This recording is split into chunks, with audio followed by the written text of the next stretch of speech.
உருளைக்கிழங்கு ஃப்ரை பண்ண போகிறோம். அதுக்கு வந்து ரொம்ப ரொம்ப ஈஸியாக இது பண்ணலாம். எண்ணெய் ஊற்றுறோம், கருவேப்பிலை போடுறோம், பூண்டு போடுறோம். பூண்டு போட்டதுக்கப்புறம் காய் போட்டு நல்லா ஃப்ரை பண்ணி விட்டுட்டே இருக்கணும். ஃப்ரை பண்ணிட்டே இருக்கும்போது அதுக்கப்புறம் கொஞ்சமாக பெருங்காயம், அந்த காய்க்கு தேவையான உப்பு அதை போட்டு நல்லா ஃப்ரை பண்ணிவிட்டு ஓரளவுக்கு கொஞ்சம் வதங்கின மாதிரி கொஞ்சம் வெந்த மாதிரி இருக்கும்போது லைட்டாக தட்டு போட்டு மூடி வச்சுருங்க.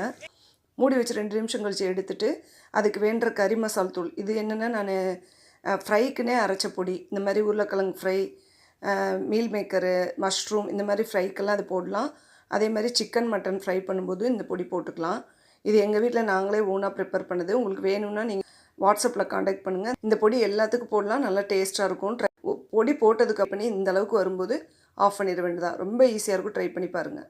பருப்பு சாதம், ரசம் சாதம், தயிர் சாதம் எல்லாத்தோடய இது நல்லாயிருக்கும். ஒன் டே பிக்னிக் போகும்போதெல்லாம் ஏதாவது சைட் டிஷ் இந்த மாதிரி வச்சு எடுத்துகிட்டு போங்க. இந்த மாதிரி ஒரு தடவை செஞ்சு பாருங்கள்.